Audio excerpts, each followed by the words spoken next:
Good afternoon. Myself Dr. Praveen Mantri and I welcome all of you in our institution, Royal Group of Institution Ratlam. Today's topic for discussion will be the non-profit organizations accounting.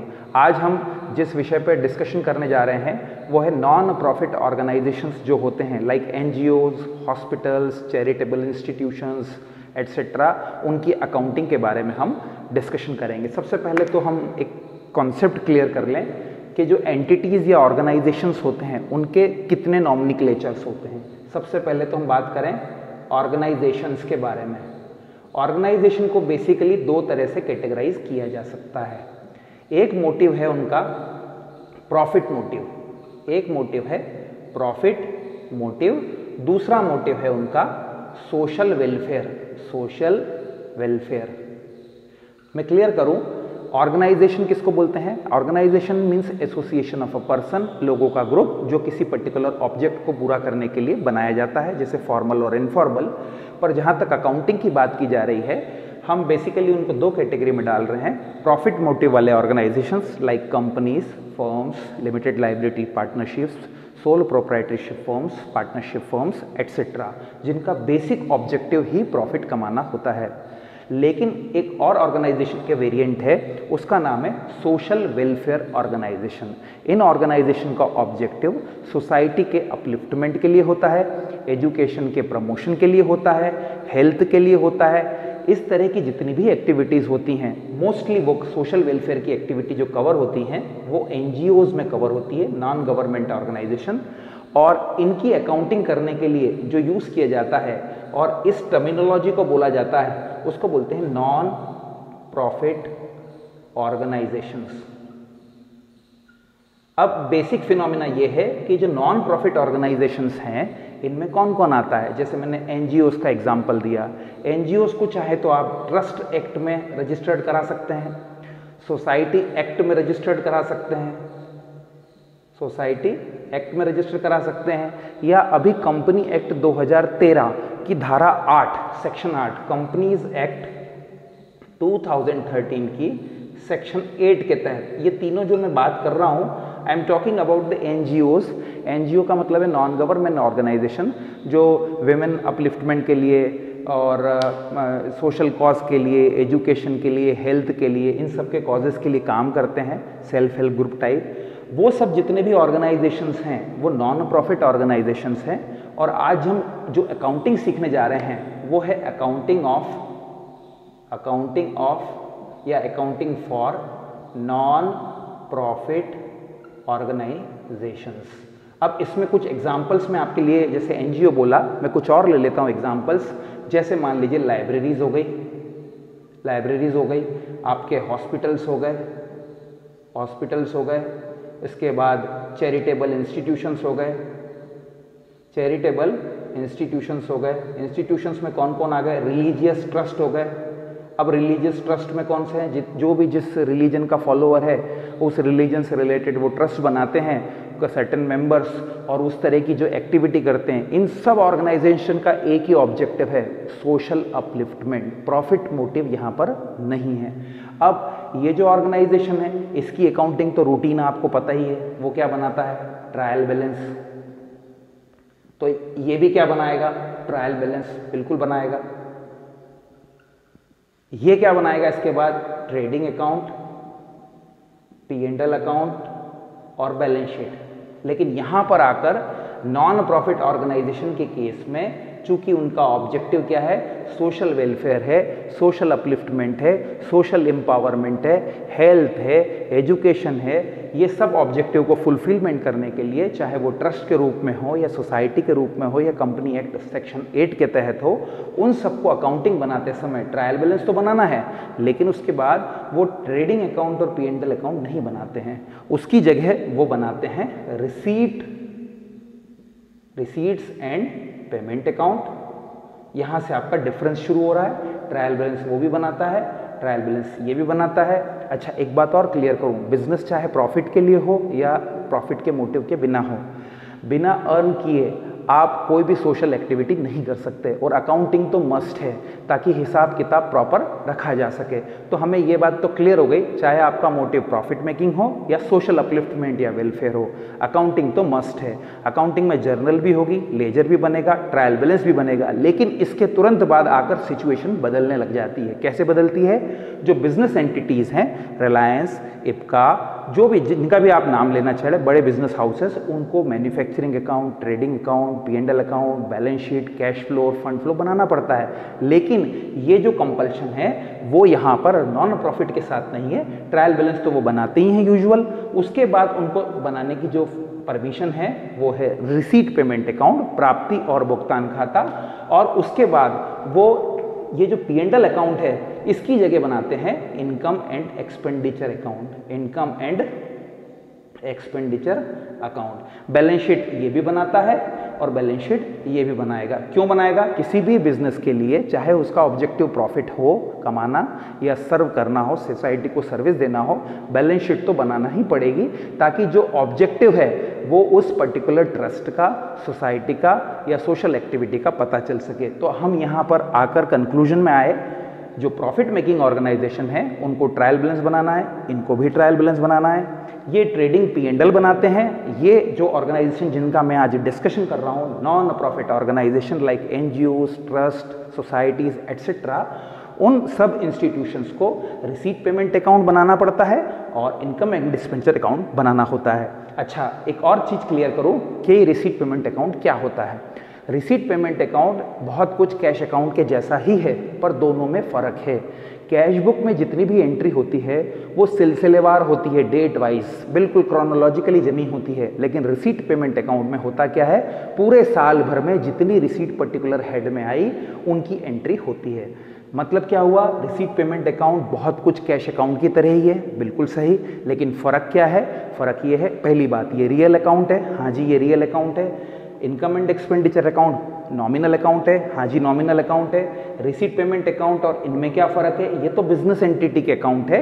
हमने जब शुरुआत करी receipt payment account की तो हमें समझना होगा कि डेबिट में क्या आता है और क्रेडिट में क्या आता है, जिसको मैं फर्दर प्रोफार्मे में डिस्कस भी करूँगा। रिसीट पेमेंट अकाउंट एक तरह से कैश अकाउंट का ही समरी है, पर कैश बुक जो है या कैश अकाउंट है वो डेट वाइज समरी बताता है सबके, पर्टिकुलर जनवरी में पैसा कितना आया, फरवरी में सब्सक्रिप्शन कितना आया, फिर उसके बाद मार्च में कितना आया। पर रिसीट पेमेंट अकाउंट में ये सारे फिगर 12 महीनों के कंसोलिडेट होके आते हैं, मतलब वो डेट वाइज मंथ वाइज नहीं होते, पहली चीज़। दूसरी बात, इसकी खास बात क्या है रिसीट पेमेंट अकाउंट की? नंबर 2 बात, ये रियल अकाउंट है। नंबर 3 बात, इसमें एडजस्टमेंट की एंट्री नहीं होती है। नंबर 4 बात, इसका बैलेंस टैली होता है, ओपनिंग बैलेंस का बैलेंस क्लोजिंग बैलेंस से टैली होता है। 5वीं बात, इसमें कोई तरह का आउटस्टैंडिंग, प्रीपेड, एक्रूड, अनर्ड नाम का कोई ट्रांजैक्शन नहीं होता है। सिर्फ ये फोकस इस बात पे करता है कि during that particular financial year means on 1st of April to 31st of March, इस पूरे 12 मंथ के टेन्यूर में आपको कितनी तरह की रिसीट्स हुई। अब रिसीट्स कितने प्रकार की होती है? 2 प्रकार की, एक रेवेन्यू रिसीट और एक हो गई कैपिटल रिसीट। इसमें भी ये कोई बाइफर्केशन नहीं करता है। रिसीट पेमेंट अकाउंट तो बस सिर्फ इतना बोलता है, चाहे रिसीट कैपिटल हो या रेवेन्यू मुझे कोई फर्क नहीं पड़ता, बस वो पर्टेनिंग टू दैट ईयर, मतलब 12 महीनों में आनी चाहिए, चाहे वो संबंधित पिछले साल की या सक्सीडिंग ईयर की हो। एग्जाम्पल लेते हैं, हम 2020 का रिसीट पेमेंट अकाउंट अगर बना रहे हैं और अगर पैसा रिलेट करता है 2017, 18 और 19 का, तो भी हम रिसीट पेमेंट अकाउंट में लेंगे। और अगर हमें 21 और 22 का भी पैसा मिल जाता है तो भी हम लेंगे। इसका मतलब क्या हुआ? Receipt payment account particular year से रिलेटेड ना होकर सिर्फ इस बात पे फोकस करता है कि कितनी रिसीट्स आई है। अच्छा, रिसीट्स कितने प्रकार की बोली मैंने?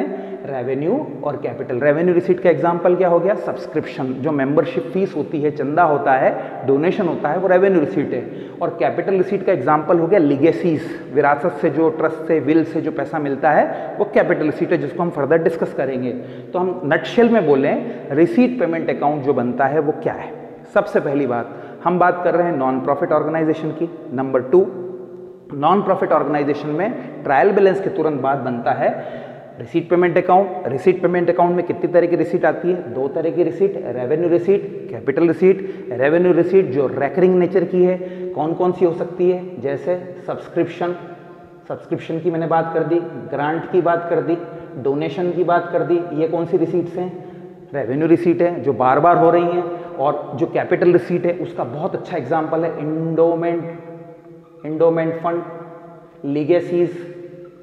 लीगेसीज, life membership fees.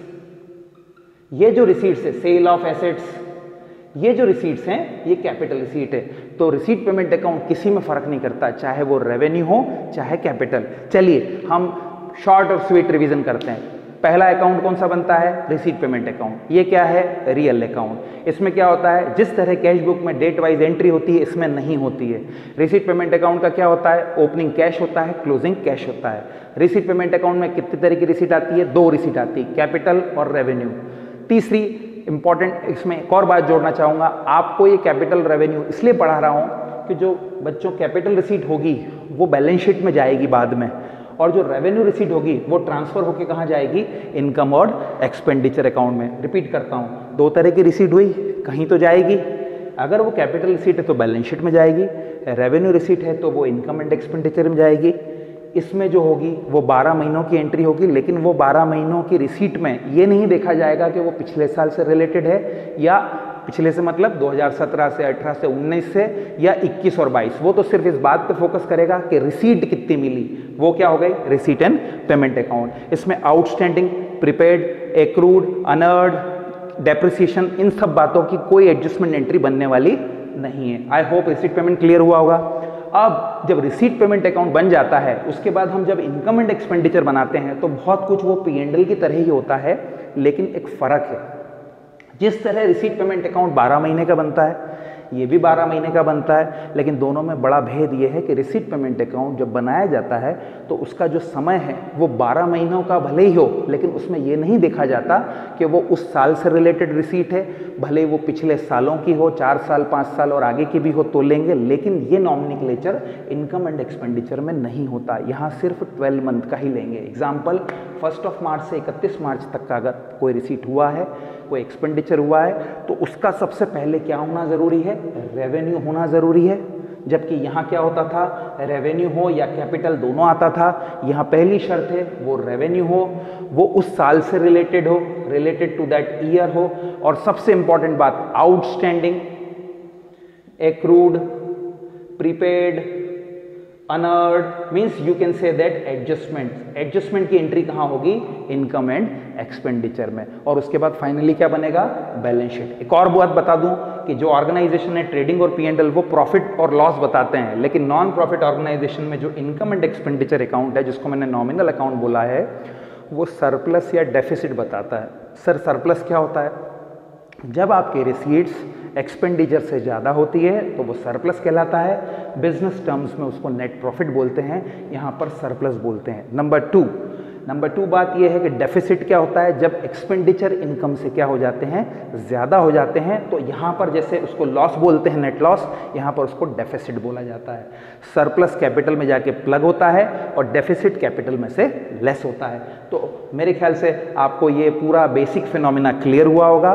Profit organisation क्या है, नॉन प्रॉफिट ऑर्गेनाइजेशन क्या है। एक और चीज़ आपको क्लियर करूं, कुछ इंस्टीट्यूशंस के नाम देता हूं, जैसे एजुकेशनल इंस्टीट्यूशन में कॉलेजेस हो गए, स्कूल्स हो गए, अनाथ आश्रम हो गए, वृद्धाश्रम हो गए, हॉस्पिटल्स हो गए, जितने भी कंसल्टेंट प्रोफेशनल लोग हैं वो नॉन प्रॉफिट ऑर्गेनाइजेशन की अकाउंटिंग, मतलब जो रिसीट पेमेंट अकाउंट और इनकम एंड एक्सपेंडिचर अकाउंट और बैलेंस शीट को यूज़ करते हैं। यहाँ मैंने जितनी भी देर डिस्कशन किया वो बात की नॉन प्रॉफिट ऑर्गेनाइजेशन के बारे में, पर एक बात और मैं ऐड करना चाहता हूँ, जितने भी देश में प्रोफेशनल्स हैं, लॉयर्स, चार्टर्ड अकाउंटेंट्स, आर्किटेक्चर्स, जितने भी लोग हैं वो जो अकाउंटिंग यूज़ करेंगे उनको receipt payment account, income and expenditure account और बैलेंस शीट बनाना होगा। एक और बात, बिजनेस के लिए कैश फ्लो बनाया जाता है, बिजनेस के लिए कैश फ्लो बनाया जाता है अकाउंटिंग स्टैंडर्ड 3 में। ध्यान दीजिएगा, नॉन प्रॉफिट में ये नहीं बनता। नॉन प्रॉफिट में उसकी जगह रिप्लेसमेंट में क्या बनाया गया है? Receipt payment account. अब हम डिस्कशन करेंगे कि कौन कौन सी रिसीट्स इसमें स्पेशल तरह की टर्मिनोलॉजी है वो यूज़ होती है। तो अगले पार्ट में हम डिस्कशन करने जा रहे हैं different types of terminology which is being used in the non profit organisations. अब हम रिसीट पेमेंट अकाउंट जब बनाने जाएंगे तो हमारे पास दो चीज़ें होंगी, रिसीप्ट्स और पेमेंट। सबसे पहले मैं कुछ इंपॉर्टेंट टर्म्स आपके बीच में शेयर करना चाहूँगा जो non business organisation, non profit organisations, NGOs, trust, charitable institution, religious institution में कॉमन यूज होती हैं। सबसे पहली का नाम है डोनेशन, डोनेशन। दूसरे का नाम है ग्रांट, तीसरे का नाम है लीगेसीज, चौथा है मेंबरशिप फीस। मैं जिसको डिस्कस करूंगा आपके बीच में, membership fees, endowment fund, endowment funds, life membership fees, life membership fees. देखिए सबसे पहले डोनेशन, चैरिटी। देखिए डोनेशन दो प्रकार का हो सकता है। डोनेशन अगर रेकरिंग नेचर का है, बार बार मिल रहा है, तो वो रेवेन्यू रिसीट है। और डोनेशन अगर लमसम में है और जिसका पर्टिकुलर कॉर्पस बड़ा है तो वो फिर कैपिटल रिसीट भी हो सकता है। तो ये सवाल में देखना पड़ेगा कि उसका नेचर रेवेन्यू है या कैपिटल। अब मैं आपको इसका फंडा सिखाता हूँ कि अकाउंटिंग कैसे की जाती है। अगर मुझे डोनेशन का पैसा मिलता है तो मैं एंट्री नॉन प्रॉफिट ऑर्गेनाइजेशन में किस तरीके से क्रिएट करता हूँ। सबसे पहले डोनेशन का मतलब समझ लीजिए, दान। दान दो प्रकार का हो गया, या तो रेवेन्यू के रूप में जो बार बार आ रहा है, और एक लमसम अमाउंट जो एक बार आ रहा है। बार बार आ रहा है तो receipt payment account, sorry income and expenditure account में आएगा। और अगर वो एक बार आ रहा है तो डायरेक्ट कैपिटल फंड में, बैलेंस शीट में जाएगा। तो हम यहाँ दो फिलॉसफी करते हैं। अगर वो रेकरिंग नेचर का है, क्या है वो, रेकरिंग नेचर का है, और ये है नॉन रेकरिंग नेचर। रेकरिंग मतलब बार बार, क्या बोला मैंने, बार बार। अगर वो बार बार है तो वो कहाँ जाएगा, इनकम एंड एक्सपेंडिचर अकाउंट में जाएगा एज अ रिसीट। और अगर वो नॉन रेकरिंग का है तो वो बैलेंस शीट में लायबिलिटी की तरफ जाएगा। क्यों? क्योंकि किसी ने हम पे भरोसा करके हमको डोनेट किया है, और डोनेट करने के बाद वो हमारी या इंस्टीट्यूशन की या एनजीओ की या ट्रस्ट की लायबिलिटी बन जाता है कि उस डोनेशन का यूज उस पर्टिकुलर ऑब्जेक्ट के लिए किया जा सके। तो डोनेशन दो कैटेगरी में हो गया, या तो वो इनकम एंड एक्सपेंडिचर में जाएगा या बैलेंस शीट। लेकिन हम एक कॉन्सेप्ट बिल्कुल क्लियर समझें, इसकी एंट्री क्या बनेगी। डोनेशन मिलने पर एंट्री बनाई जाती है कैश अकाउंट डेबिट टू। अब आप एंट्री क्या बनाएंगे, कैश अकाउंट डेबिट टू। देखिए यहाँ एंट्री बनाने के दो तरीके हैं। पहली चीज, अगर ये नॉर्मल कोर्स ऑफ एक्शन में तो कहाँ जाएगा, रिसीट पेमेंट अकाउंट में। तो हम एंट्री क्या बनाएंगे, रिसीट्स एंड पेमेंट अकाउंट में। ये तो कोई कंफ्यूजन है ही नहीं। पर रिसीट पेमेंट अकाउंट में जब वो जाता है तब हमें मन में ये पता होना चाहिए कि क्या वो रेवेन्यू है, क्या वो कैपिटल है। अगर वो रेवेन्यू है तो वो इनकम एंड एक्सपेंडिचर अकाउंट में जाएगा, और अगर वो कैपिटल है तो वो सीधा का सीधा बैलेंस शीट में लायबिलिटी साइड में जाएगा। रिपीट करता हूँ, डोनेशन के दो तरह के नेचर हो गए, रेकरिंग और नॉन रेकरिंग। बार बार आने वाला इनकम एंड एक्सपेंडिचर में जाएगा, और अगर कभी कभार मिला है, लमसम है, पर्टिकुलर ऑब्जेक्ट के लिए है, तो फिर वो बैलेंस शीट की लायबिलिटी में जाएगा। देखिए बेसिकली सारी चीज़ें कैपिटल में ही जा रही हैं, चाहे वो इनकम एंड एक्सपेंडिचर के थ्रू सरप्लस के रूप में जाएं, पर चूंकि उसका नेचर नॉन रेकरिंग है, और हम अकाउंट्स में पढ़ते हैं जो नॉन रेकरिंग है वो कैपिटल रिसीट होता है, तो आपको एक फंडा क्लियर हो गया होगा। पैसा आने को तो डेबिट करते हैं, इसमें कोई कंफ्यूजन किसी को भी नहीं होना चाहिए। अब इशू ये आता है कि जब रिसीट पेमेंट में वो आया तो उसकी मंजिल क्या है, या तो वो इनकम एंड एक्सपेंडिचर में जाए या बैलेंस शीट पे जाए। तो हम यहाँ तय करें कि रिसीट पेमेंट में तो वो आ गया, क्योंकि रिसीट पेमेंट अकाउंट रेवेन्यू और कैपिटल में डिफरेंस नहीं करता है। अब अगर उसका नेचर रेवेन्यू का है तो वो इनकम एंड एक्सपेंडिचर में जाएगा, और अगर उसका नेचर है तो कहाँ जाएगा, बैलेंस शीट में। क्लियर हो गई बात। कितनी एंट्री हुई, दो। पैसे आने पर वो रिसीट पेमेंट में तो आएगा ही सही, लगे हाथ ये भी देखना पड़ेगा कि वो बैलेंस शीट में जाएगा या इनकम एंड एक्सपेंडिचर। अगर वो रेकरिंग है तो वो जाएगा इनकम एंड एक्सपेंडिचर, और वो नॉन रेकरिंग है तो वो कहाँ जाएगा, as a balance sheet. Balance sheet में किस रूप में जाएगा, लिख सकते हैं डोनेशन फंड, पर्टिकुलर कॉस्ट के लिए हो गया। अब आइए आप ग्रांट की तरफ। ग्रांट में कोई कंफ्यूजन मत रखिए। गवर्नमेंट ग्रांट जो स्टेट गवर्नमेंट या सेंट्रल गवर्नमेंट देती है वो हमेशा रेवेन्यू ही मानी जाती है। तो रेवेन्यू मानने के कारण, रेवेन्यू का मतलब होता है रेकरिंग, वो हमेशा किस में जाएगी, उसकी भी एंट्री बनवा देता हूँ। दूसरा एंट्री वही बनेगी, कैश अकाउंट डेबिट। ध्यान दीजिएगा, cash account debit to receipt and payment account, इसमें कोई इशू नहीं है। बात यहाँ पर ये नहीं आ रही है, रिसीट पेमेंट अकाउंट में हर चीज़ आएगी, पर यहाँ पर आपको तय करना पड़ेगा कि जाएगी कहाँ बाद में।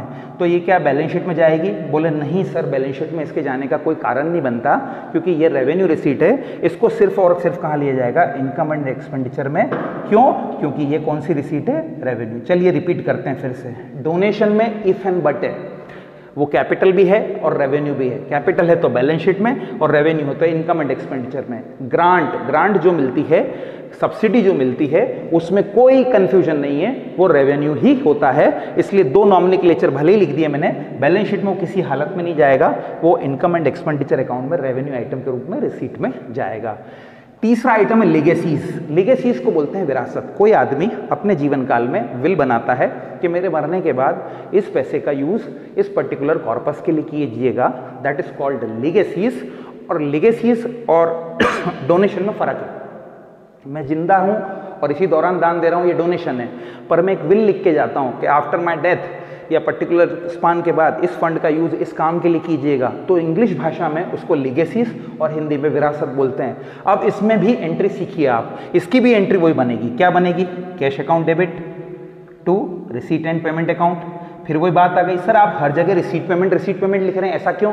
तो बच्चों यहाँ रिसीट पेमेंट का मतलब यहाँ पर इसका मतलब डोनेशन हुआ, रिसीट पेमेंट का मतलब यहाँ पर ग्रांट हो गया, यहाँ रिसीट पेमेंट का मतलब लीगेसीज हो गया। फिर वही मेरा क्वेश्चन आ गया कि लीगेसीज है तो ये जाएगा कहाँ? कोई कंफ्यूजन नहीं है। फिर इसके दो बाइफर्केशन कर लीजिए। क्या ये रेवेन्यू है? नहीं है। क्या ये कैपिटल है? हाँ जी कैपिटल है। तो कहाँ जाएगा? बैलेंस शीट में। देखिए डोनेशन के दो हिस्से हैं, रेवेन्यू भी हो सकता है, कैपिटल भी। रेवेन्यू है तो इनकम एंड एक्सपेंडिचर में, कैपिटल है तो बैलेंस शीट में। ग्रांट के साथ कोई इशू नहीं है, वो सिर्फ और सिर्फ इनकम एंड एक्सपेंडिचर में आएगा, बैलेंस शीट में नहीं आएगा।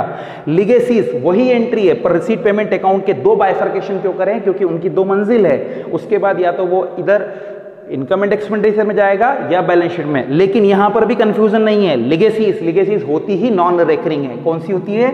Non recurring. नॉन रेकरिंग का मतलब क्या होता है? Capital receipt. और जो कैपिटल रिसीट होती है वो हमेशा कहां जाती है? लायबिलिटी की तरफ। तो देखिए हमने क्या बोला, इसको रेकरिंग है। रेकरिंग मतलब इनकम एंड एक्सपेंडिचर में नहीं जाएगी, सीधी बैलेंस शीट में कहां जाएगी? लायबिलिटी में। मैं आपको एक बहुत अच्छा रिवीजन कराता हूं इसी बीच में, ताकि आपको कंफ्यूजन नहीं हो। जो भी रेवेन्यू आइटम है और जो भी कैपिटल आइटम हो, रेवेन्यू कौन कौन था? डोनेशन रेवेन्यू भी था, कैपिटल में था। अगर वो रेवेन्यू है तो इनकम एंड एक्सपेंडिचर में जाएगा, कैपिटल है तो बैलेंस शीट में जाएगा। डोनेशन के केस में क्या हो रहा है बच्चों? डोनेशन के केस में वो बोथ साइड जा रहा है, कैपिटल भी हो सकता है, रेवेन्यू। अब हम बात कर रहे हैं ग्रांट की। ग्रांट जो है वो सिर्फ और सिर्फ क्या है? इनकम एंड एक्सपेंडिचर का आइटम है, बैलेंस शीट का नहीं है। तीसरा आइटम कौन है? लीगेसीज। लीगेसीज विरासत को बोलते हैं, वो इनकम एंड एक्सपेंडिचर का आइटम नहीं है, वो किसका आइटम है? बैलेंस शीट का। हमने 3 डिस्कशन करे। डोनेशन इनकम एंड एक्सपेंडिचर में भी आ सकता है, बैलेंस शीट में भी आ सकता है। देखना पड़ेगा सम में क्या लिखा है। बार बार मिल रहा है तो इनकम एंड एक्सपेंडिचर, और एक बार मिल रहा है तो बैलेंस शीट। दूसरी बात, ग्रांट कुछ भी सोचने की जरूरत नहीं है, वो रेवेन्यू रिसीट ही रहेगा। लीगेसीज कोई सोचने की जरूरत नहीं, कैपिटल रिसीट ही रहेगा। अब बहुत इंपॉर्टेंट पॉइंट आ रहा है, मेंबरशिप फीस। जिस भी क्लब में हम मेंबर होते हैं, जिस भी सोसाइटी में हम मेंबर रहते हैं, मेंबरशिप अगर लाइफ टाइम की दे रहे हैं, ध्यान दीजिएगा मैंने एक वर्ड यूज करा लाइफ, इसके अगर आगे लाइफ लग गया मतलब लाइफ मेंबरशिप फीस हो गई, तो फिर वो कौन सी रिसीट हो जाएगी? कैपिटल, और वो फिर रेवेन्यू नहीं होगी। और अगर लाइफ मेंबरशिप फीस के अलावा सिर्फ मैं लिख दूं मेंबरशिप फीस, तब वो सिर्फ क्या होगी? रेवेन्यू होगी और कैपिटल नहीं होगी। सर क्यों? लाइफ का मतलब है जीवन में एक बार मिलने वाली, और जो जिंदगी में एक बार मिलती है उसको नॉन रेकरिंग बोलते हैं, और उसकी मंजिल बैलेंस शीट होती है।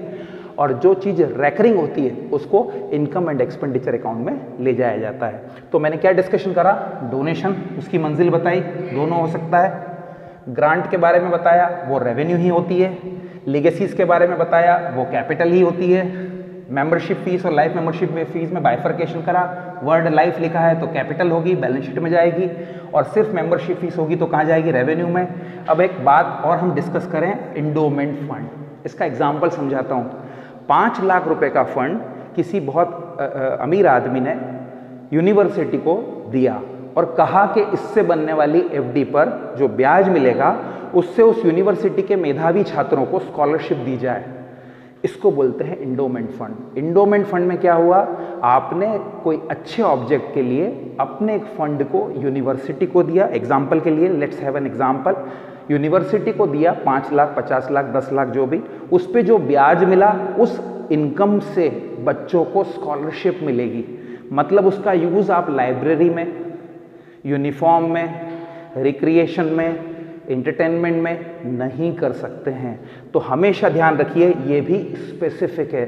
जो चीज़ स्पेसिफिक हो जाती है वो कैपिटल नेचर की होती है, फिर वो कहाँ जाएगी, बैलेंस शीट में। तो यहाँ पर फिर मैं इंडोमेंट फंड का एग्जांपल ले लेता हूँ। इंडोमेंट फंड कहाँ जाएगा, इनकम एंड एक्सपेंडिचर में जाएगा, नहीं, कहाँ जाएगा, बैलेंस शीट में।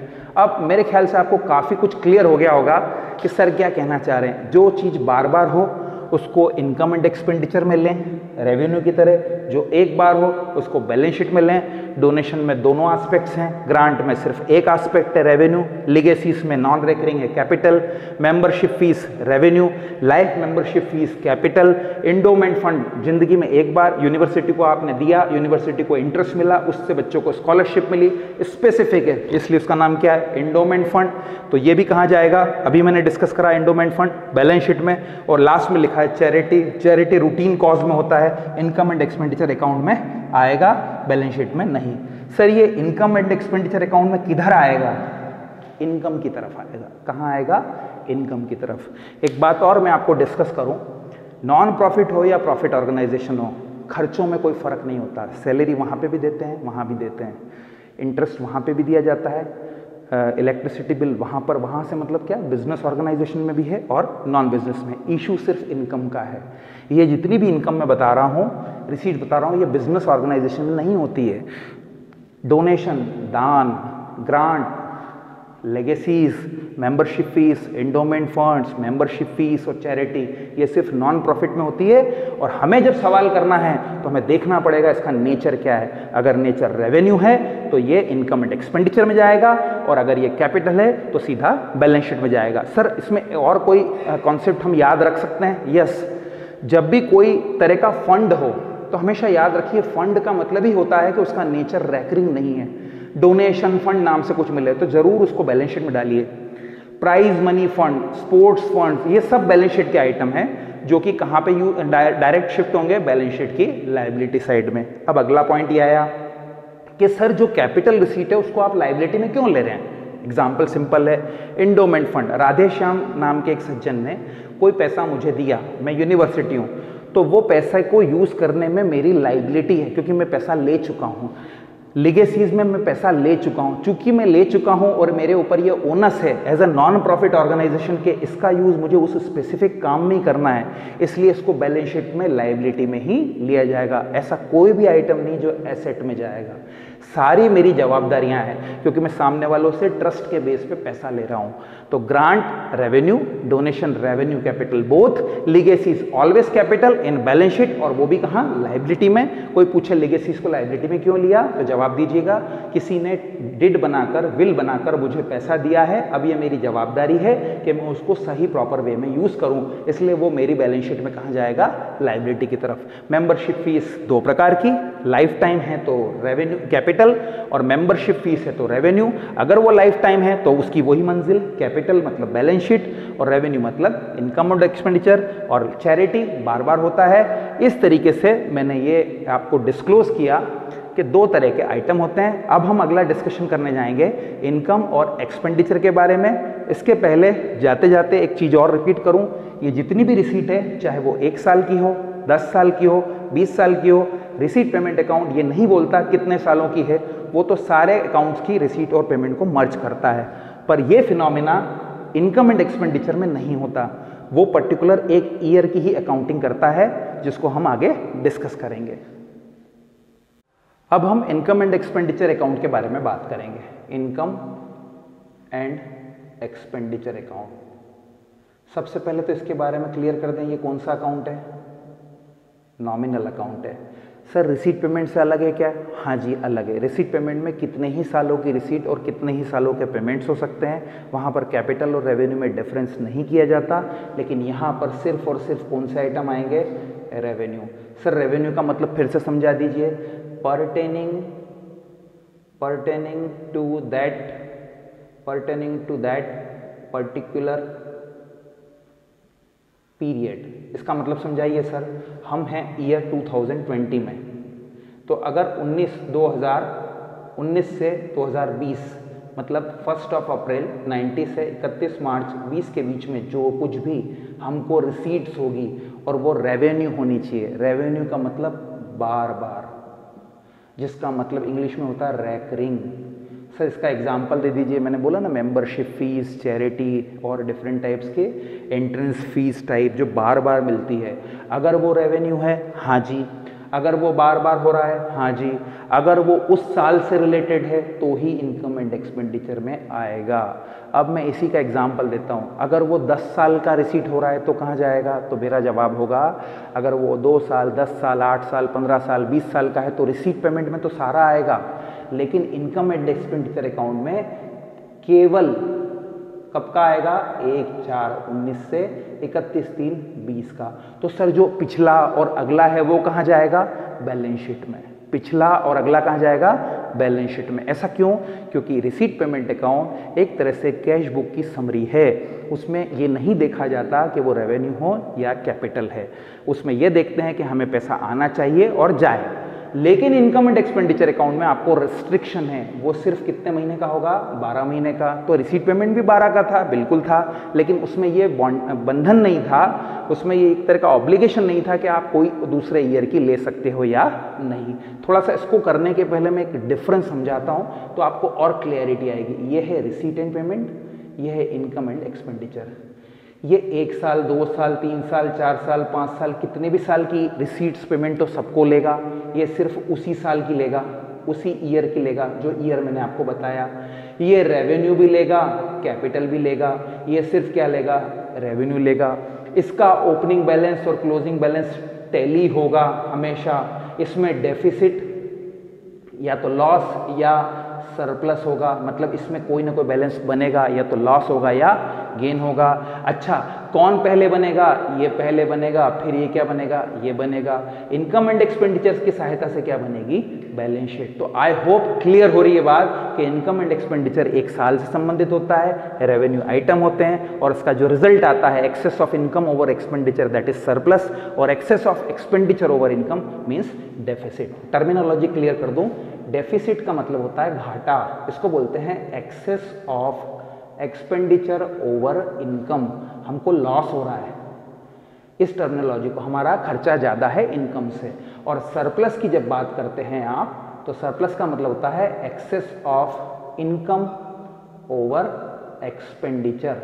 इसका क्या मतलब हुआ? हमारी कमाई ज़्यादा है। सरप्लस है तो कैपिटल में जाके जुड़ जाता है, और डेफिसिट है तो कैपिटल में से जाके क्या हो जाता है? माइनस। ये बेसिक इनके बीच में डिफरेंस। एक और डिफरेंस अच्छा है, receipt payment account real account है और ये जो अकाउंट है वो नॉमिनल अकाउंट है। बिल्कुल कोई कंफ्यूजन नहीं होना चाहिए। कोई पूछे कैश बुक और रिसीट पेमेंट अकाउंट में क्या फर्क है? कैश बुक क्रोनोलॉजिकल चलती है, डेट वाइज चलती है, रिसीट पेमेंट अकाउंट में कंसोलिडेट फिगर आता है। चलिए अब हम वापस पहुंच जाते हैं इनकम एंड एक्सपेंडिचर अकाउंट में। वो नॉमिनल अकाउंट है, वो पर्टिकुलर ईयर से रिलेटेड है, और उस ईयर से अगले और पिछले का कोई भी ट्रांजेक्शन होगा उसकी एंट्री नहीं होगी। एक और बात प्रोफार्मे की भी कर देता हूं, ये रिसीट एंड पेमेंट है, यहां रिसीट्स आती है और यहां पेमेंट्स आता है, ध्यान दीजिएगा। और ये है इनकम एंड एक्सपेंडिचर अकाउंट। यहां पर क्या आता है? ध्यान दीजिएगा, साइड बदल जाती है, यहां एक्सपेंडिचर आता है और यहां क्या आती है? इनकम। ध्यान दीजिए मेरी बात को, रिसीट में डेबिट साइड में रिसीट आती है, पेमेंट क्रेडिट साइड में आता है, जबकि यहां पर क्या होता है? एक्सपेंडिचर डेबिट साइड में आता है और इनकम क्रेडिट साइड में आती है। इसको सरल शब्दों में बोल दूं, जो चीज पेमेंट में यहां क्रेडिट में है वो यहां आएगी, और जो चीज रिसीट्स में है वो इनकम के रूप में आएगी। इसको इंग्लिश में बोलते हैं वाइस वर्सा। वाइस वर्सा मतलब रिसीट का डेबिट इनकम एंड एक्सपेंडिचर का क्रेडिट होता है, और रिसीट का क्रेडिट इनकम एंड एक्सपेंडिचर का डेबिट होता है। रिसीट पेमेंट अकाउंट में जो होता है वो किसकी समरी है? कैश बुक की। क्लियर? अच्छा, दूसरी बात, इसमें एक्सपेंडिचर कौन कौन से हो सकते हैं? सिर्फ उस साल के। एग्जांपल ले लें, इनकम एंड एक्सपेंडिचर में खर्चों के नाम, पोस्टेज, इलेक्ट्रिसिटी बिल, सैलरी, इसके अलावा आपका डिफरेंट टाइप्स के रेंट्स, है ना, ये सब नॉर्मल खर्चे हैं जो बार बार हो रहे हैं। इनकम आपको मैं बता चुका हूं, जो डिस्कस करिए, डोनेशन, क्या बोला मैंने, डोनेशन, डोनेशन, सब्सक्रिप्शन, फिर एंट्रेंस फीस, चैरिटी। फिर ध्यान दीजिए, ये सारे आइटम तब आएंगे जब वो रेवेन्यू नेचर का होगा। अगर ये कैपिटल नेचर का हुआ तो फिर सीधा कहाँ चला जाएगा, बैलेंस शीट में। अब हम अगले में डिस्कस करने जा रहे हैं बैलेंस शीट के आइटम, और इसके बाद कंप्लीट में प्रोफार्मा बना दूंगा कि receipt payment account, income and expense account और बैलेंस शीट का फॉर्मेट कैसा होता है। अब हम बैलेंस शीट के बारे में डिस्कस करेंगे। Let me clear about the concept of balance sheet. Balance sheet profit organisation, non profit की दोनों की सेम होती है, क्योंकि कोई भी बिजनेस हो, at the end of the day अगर वो सोसाइटी के वेलफेयर के लिए है और अगर वो लॉस कर रहा है तो अल्टीमेटली वो बोझा है, लाइबिलिटी है। तो हर बिजनेस चाहे नॉन प्रॉफिट हो या प्रॉफिट हो, उसका ऑब्जेक्टिव सर्वाइवल का होना ही चाहिए। और इसलिए बैलेंस शीट ये बताता है कि whether this particular trust is feasible, whether this hospital is feasible, उसको कंटिन्यू रखा जाए या बंद किया जाए। तो बैलेंस शीट हमें स्टेटस बताता है ऑन द पर्टिकुलर डेट कि कितनी लाइबिलिटी है, कितनी एसेट्स है, कितना कैपिटल है, कितना फंड्स है। So let's start the concept of balance sheet. एक और बात, बैलेंस शीट के नीचे क्या लिखेंगे, एज ऑन, क्योंकि पर्टिकुलर डेट पे बनेगा।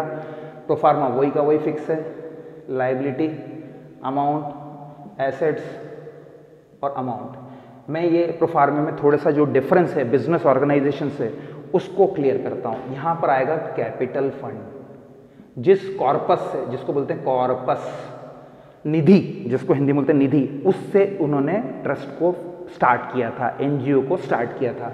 अब अगर उसमें सरप्लस आया, जैसा कि पिछले कैरी करके लाए, कहां से आया सरप्लस, इनकम एंड एक्सपेंडिचर से, वो सरप्लस ऐड होगा तो आपका कॉर्पस क्या होगा, बढ़ेगा। और अगर मान लीजिए कोई डेफिसिट हो जाता है, डेफिसिट मतलब घाटा हो जाता है, तो वो क्या हो जाएगा, लेस हो जाएगा। उसका रिजल्ट भी यहाँ आएगा, आइदर और या तो सरप्लस होगा या डेफिसिट होगा। दोनों चीजें एक साथ पैरेलल चल नहीं सकती, या तो सरप्लस होगा या डेफिसिट होगा। सरप्लस हुआ तो कैपिटल में जुड़ेगा। एग्जाम्पल के लिए फंड था 100, कमाई हुई 10, तो कितना हो जाएगा 110। सपोज फंड था 100 और लॉस हुआ 10, तो बचेगा कितना, 90। कहने का मतलब हुआ सरप्लस कैपिटल में प्लग होता है और डेफिसिट कैपिटल में से माइनस होता है। अब सबसे इंपॉर्टेंट बात जो मैं काफी बार डिस्कस कर चुका हूं कि जो आइटम नॉन रेकरिंग है, एंडोमेंट फंड, एंडोमेंट फंड, लीगेसीज। अच्छा, एक और चीज आपको बतानी है, लीगेसीज, एक और चीज बतानी है, जिस चीज के पीछे आपका क्या लग जाए, फंड। एक क्वेश्चन मुझसे किसी स्टूडेंट ने पूछा था, सर चैरिटी को आपने लाइबिलिटी में क्यों नहीं लिया।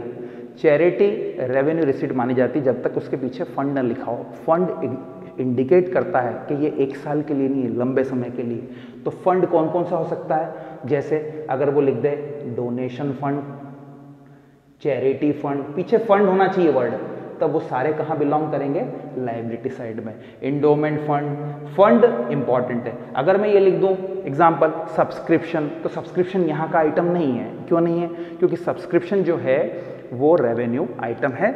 पर अगर सब्सक्रिप्शन अगला और पिछला हो तब क्या होगा।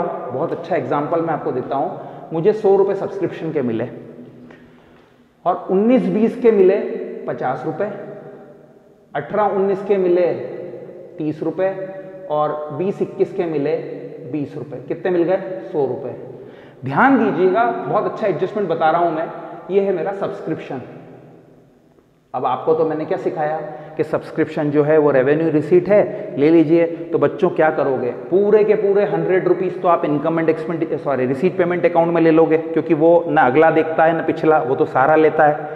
लेकिन जब बात आ जाएगी इनकम और एक्सपेंडिचर की, तब सिर्फ आप 50 रुपए ही ले पाएंगे। तो सर फिर ये 30 रुपए और 20 रुपए का क्या होगा बच्चों। 30 रुपए जो हैं वो 18-19 से बिलोंग करते हैं, वो हमारे पिछले साल से रिलेटेड है, और जो ये 20 हैं वो नेक्स्ट ईयर के हैं। तो ये जो नेक्स्ट ईयर का सब्सक्रिप्शन मिल गया है, ये मेरे लिए क्या है, लायबिलिटी है। ध्यान दीजिए, मैं बैलेंस शीट कब की बना रहा हूं, बैलेंस शीट बना रहा हूं 2019 और 20 की। बिल्कुल समझिए, 19 और 20 की बना रहा हूं, तो 19-20 की जो रिसीट है 50 रुपए, वो तो इनकम एंड एक्सपेंडिचर में चली गई। पूरे 100 रुपए कहां चले गए, रिसीट पेमेंट में चले गए। बैलेंस शीट में क्या होगा सर 30 और 20 का, तो सीखिए ये अगले साल का है, इसलिए जो ये जो फंड आ रहा है सब्सक्रिप्शन का जो पैसा आएगा सब्सक्रिप्शन का, इसको ब्रैकेट में लिखिएगा 20 और 21, और ये आपकी क्या हो जाएगी लायबिलिटी, क्योंकि आप बात कर रहे हो 19 और 20 की और पैसा लेके बैठ गए हो 20 और 21 का, तो ये आपकी लायबिलिटी है। तो सर ये 30 का क्या होगा? ये 18-19 इंडिकेट कर रहा है कि लेना बाकी है, अभी भी स्टिल हम मांग रहे हैं और वो सामने वाला हमें नहीं दे रहा है। तो इफ अगर वो दे चुका है तब तो कोई दिक्कत ही नहीं, रिसीट है।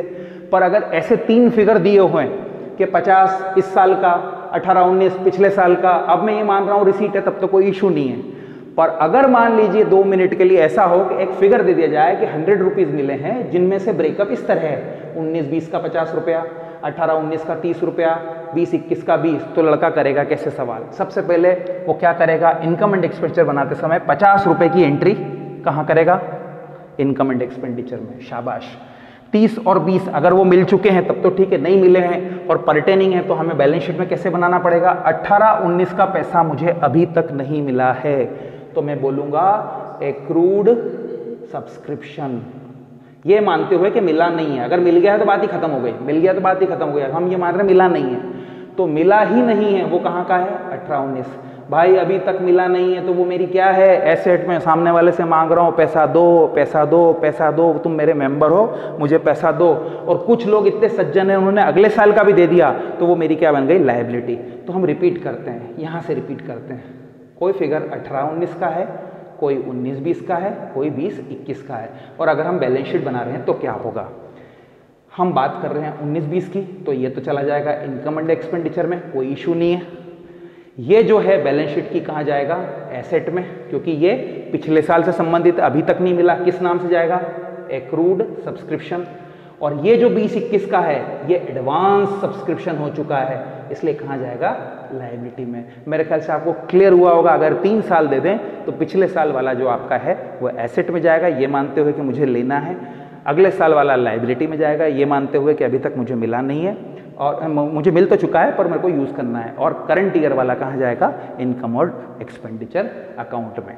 आई होप ये बिल्कुल क्लियर हुई होगी बात। तो लायबिलिटी साइड वही है, एसेट साइड में कोई बड़ा फिनोमिना नहीं होता। नॉर्मल कोर्स ऑफ एक्शन में जिस तरीके से आप एसेट लेते हैं लेते चलिए, land, building, cash, bank, furniture, cars etcetera, और जिस पर डेप्रिसिएशन जो लगता है वो नॉर्मल कोर्स ऑफ एक्शन में लगेगा। खास फर्क जो था वो बैलेंस शीट की लायबिलिटी में था। वहाँ कैपिटल फंड लेना था, उसमें सरप्लस को जोड़ना था, डेफिसिट को घटाना था। इंडोमेंट फंड आपका कैपिटल सीट है, लीगेसीज कैपिटल सीट है। कोई बोल दे डोनेशन तो इनकम एंड एक्सपेंडिचर और उसके पीछे फंड लिख दे तो कैपिटल, चैरिटी लिख दे तो इनकम एंड एक्सपेंडिचर, पीछे फंड लिख दे तो कैपिटल सीट। फंड लिखते ही बिल्कुल सोचने की जरूरत नहीं है, वो कहाँ चला जाएगा? कैपिटल में, क्योंकि अल्टीमेटली वो सब क्या है? कॉर्पस। क्या बोलते हैं उसको? कॉर्पस, जिसको हिंदी में बोलते हैं निधि। ये भी निधि है, ये भी निधि है, ये भी निधि है, ये भी निधि है। निधि का मतलब होता है जो 1 साल से संबंधित ना होकर आने वाले फ्यूचर से संबंधित हो। और ये फिलॉसफी आप सब बच्चे याद रखिएगा। कभी भी एग्जाम में सवाल 3 ईयर के दें तो क्या करेंगे? करंट ईयर को उस पर्टिकुलर इनकम एंड एक्सपेंडिचर में लें, पिछले साल से संबंधित आइटम को आप एसेट में दिखाएं, मिला नहीं है, अगर वो नहीं मिला है तो एडजस्टमेंट में है तो।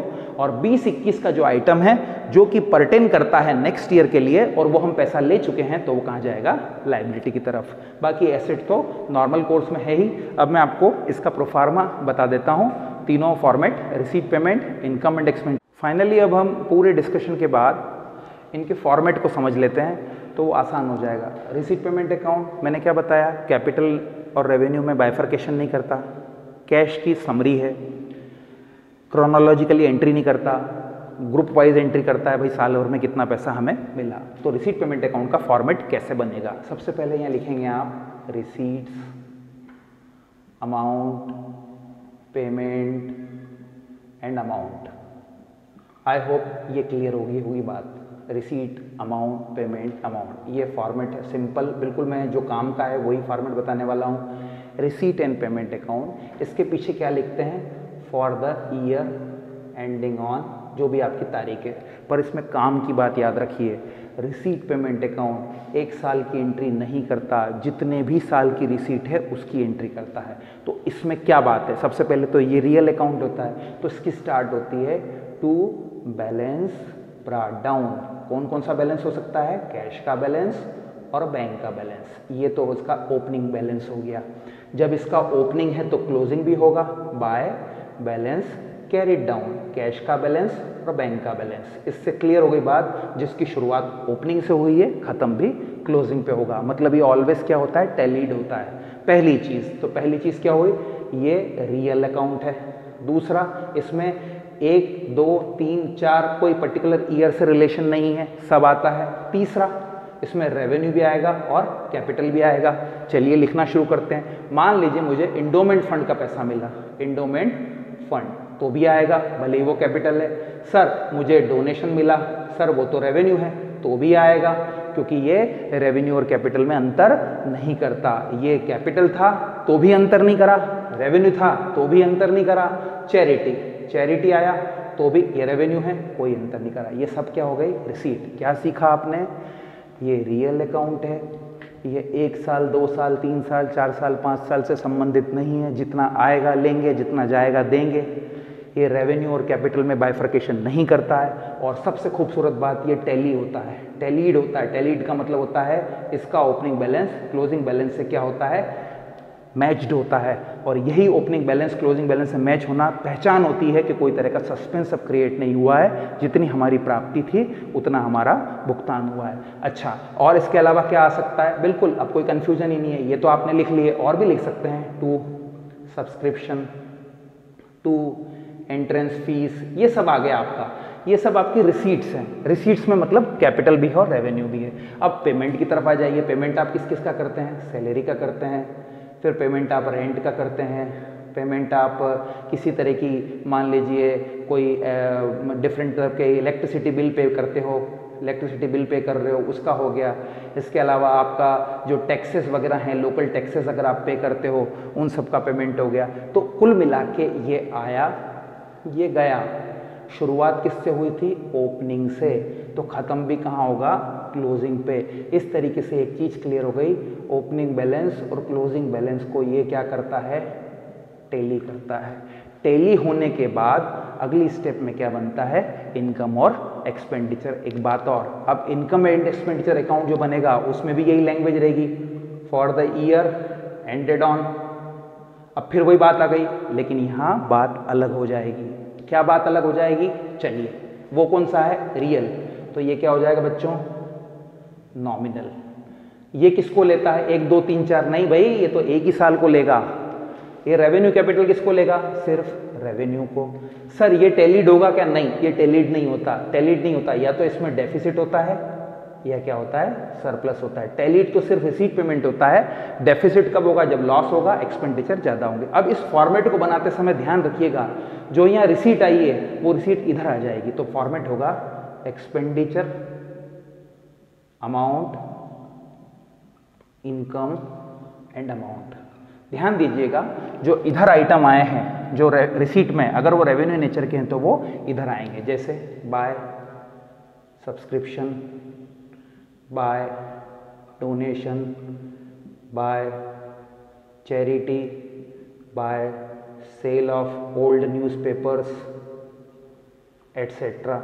इसी तरह से खर्चे, to postage, to salary, to rent, to tax. कोई अगर आप पे करते हो, हालांकि इन पे टैक्स नहीं लगता, पर कोई लोकल दूसरा टैक्स हो सकता है, इलेक्ट्रिसिटी बिल, ये सब आपने लिए। ध्यान रखिएगा, ये किस साल से संबंधित होना चाहिए? Particular year. जो हमारा ईयर है आज की डिस्कशन में कौन सा है? 19-20। 18-19 का होगा तो भी कहाँ जाएगा? बैलेंस शीट में। और 20-21 का होगा तो भी कहाँ जाएगा? बैलेंस शीट में। और फिर जब हम इसकी टोटल लगाएंगे तो टोटल लगाते समय या तो इधर बैलेंस कम पड़ेगा, इधर पड़ा तो उसको इंग्लिश में बोलेंगे डेफिसिट, घाटा। और इधर पड़ा तो क्या कहलाएगा? इधर पड़ा तो सरप्लस कहलाएगा, सरप्लस कहलाएगा। और इधर पड़ा तो क्या कहलाएगा? डेफिसिट। देखिए समझा देता हूँ, इधर पड़ा तो सरप्लस क्यों? क्योंकि हमारी इनकम ज़्यादा है। सपोज इनकम 1000 है और खर्चा जो है 900 है, तो सरप्लस कितना हो जाएगा? 100। एंड वाइस वर्सा डेफिसिट कैसा हो जाएगा? मान लीजिए 1000 रुपये के हमारे खर्चे हैं और इनकम 900 है, तो हमारा डेफिसिट कितना हो जाएगा? 100। डेफिसिट जो है वो कैपिटल फंड में से क्या होगा? माइनस, और सरप्लस जो है वो कैपिटल फंड में क्या होगा? प्लस। आई होप क्लियर हुई होगी बात। रिपीट करता हूँ, ये रियल है, ये नॉमिनल है, ये 1 2 3 4 5 6 7 8 10 कितने भी सालों की एंट्री करता है, ये सिर्फ पर्टिकुलर एक ईयर की करता है। ये रेवेन्यू कैपिटल दोनों की करता है, ये सिर्फ रेवेन्यू की करता है। ये हमेशा टैलीड होता है, ओपनिंग क्लोजिंग, इसका टैली होने का कोई काम नहीं है। ये रिजल्ट दिखाता है, या तो डेफिसिट होगा या सरप्लस होगा। डेफिसिट को घाटा, सरप्लस को फायदा बोलते हैं। और एक अच्छी बात यह है कि जब इसका रिजल्ट आता है तो ये ट्रांसफर होकर कहाँ जाता है, बैलेंस शीट में। जितने भी तरह के आउटस्टैंडिंग, प्रीपेड, एक्रूड, अनअर्ड, ये एडजस्टमेंट होते हैं, वो यहाँ नहीं आते रिसीट पेमेंट में। उन सब की एंट्री कहाँ होती है, इनकम और एक्सपेंडिचर अकाउंट में। अब हम डिस्कस कर लेते हैं बैलेंस शीट के बारे में। आइए आप बैलेंस शीट के बारे में डिस्कशन कर लेते हैं। बैलेंस शीट में क्या लेते हैं हम सबसे पहले, कैपिटल फंड, फिर ये वाला सरप्लस जो हम लेके आए। सरप्लस तो सरप्लस, और अगर डेफिसिट है तो क्या हो जाएगा, माइनस हो जाएगा। ये प्रोफार्मा हो गया, बाहर आ गया फिगर। अब हम लेंगे इंडोमेंट फंड्स जो मैंने आपसे बोला। अब हम लेंगे लीगेसीज, ये लेंगे। किसी तरह का स्पेशल फंड, स्पेशल टाइप का फंड है, वो यहाँ आएगा। अब ये हमारे जो थे वो हमारी कौन सी होगी, बैलेंस शीट का ये कौन सा साइड है, कैपिटल, और ये अमाउंट, और ये है एसेट्स, और ये है अमाउंट। आप ध्यान दीजिएगा, जितनी भी तरह का capital fund, surplus, deficit, endowment fund, legacies, special fund, कोई लाइफ मेंबरशिप फीस हुई तो वो भी इधर आ जाएगी। अब इसके अलावा कुछ एडजस्टमेंट मेरे दिमाग में और आ रहे हैं, वो भी मैं आपको सिखा देता हूँ ताकि आपको कभी कोई कंफ्यूजन न रहे। अगर कोई तरह का सब्सक्रिप्शन जो है आपको मिला है और वो नेक्स्ट ईयर का मिला है, फिलहाल के सवाल में हमारा ईयर कौन सा है, 19-20, और आपको मिल किसका गया है, 20-21 का, तो वो लायबिलिटी है, यहाँ आएगा। और यही सब्सक्रिप्शन अगर हमारा 18-19 का हुआ, सब्सक्रिप्शन काय का हुआ, 18-90 का, तो हम ये कहेंगे कि अभी तक मिला नहीं है, वो हमारी क्या है, एसेट। ये बात बच्चों अच्छे से याद रखिएगा। सब्सक्रिप्शन जो है अगर वो इस साल का है तब तो उधर आ चुका है, और अगर वो नेक्स्ट ईयर का है तो लायबिलिटी में जाएगा, और पिछले साल का है तो कहाँ जाएगा, एसेट में जाएगा। अब एसेट की लिस्ट बना लेते हैं। लैंड, बिल्डिंग, प्लांट, व्हीकल, और इसके अलावा आप और भी ले सकते हैं दूसरे आइटम्स, कैश, बैंक, एट्सेट्रा। और इस तरीके से क्या लगाएंगे, इसकी टोटल लगाएंगे। अब last but not the least, repetition का समय आया है। नॉन प्रॉफिट ऑर्गेनाइजेशन के 3 हिस्से हुए, receipt payment account, income and expenditure account और balance sheet. Receipt payment account जो है वो कैश अकाउंट का कंक्लूडिंग समरी है, ओपनिंग और क्लोजिंग कैश बनता है। इनकम एंड एक्सपेंडिचर अकाउंट जो है वो नॉमिनल अकाउंट है, उसमें पर्टिकुलर एक साल की एंट्री होती है। और जो बैलेंस शीट है उसमें जो रिजल्ट आता है इनकम एंड एक्सपेंडिचर का, सरप्लस या डेफिसिट, वो जाके प्लग होता है। और बैलेंस शीट में इंडोमेंट फंड, लेगेसीज या किसी भी तरह का कैपिटल फंड जो होता है उसकी एंट्री होती है। जो भी रेवेन्यू आइटम है वो इनकम एंड एक्सपेंडिचर में जाता है, रेवेन्यू कैपिटल रिसीट पेमेंट में जाता है। और कोई भी तरह का आइटम जो कैपिटल नेचर का है या नेक्स्ट ईयर या सक्सीडिंग ईयर से रिलेटेड है वो बैलेंस शीट में आता है। ये कुल मिला के कहलाता है नॉन प्रॉफिट ऑर्गेनाइजेशन का अकाउंटिंग। और अकाउंटिंग करते समय बेसिकली ये हम अकाउंटिंग किसकी कर रहे हैं, ट्रस्ट की, एनजीओज की, हॉस्पिटल्स की। और एक बात और याद रखिए कि ये जो अकाउंटिंग है ये प्रोफेशनल भी यूज़ करते हैं, जैसे चार्टर्ड अकाउंटेंट, आर्किटेक्चर्स, लॉयर्स, और वो भी income and expenditure account, receipt payment account और बैलेंस शीट बनाकर ही अपने बुक्स ऑफ अकाउंट्स का ऑडिट करवाते हैं। आई होप ये लेक्चर आपको बहुत अच्छे से क्लियर हुआ होगा। Thank you very much.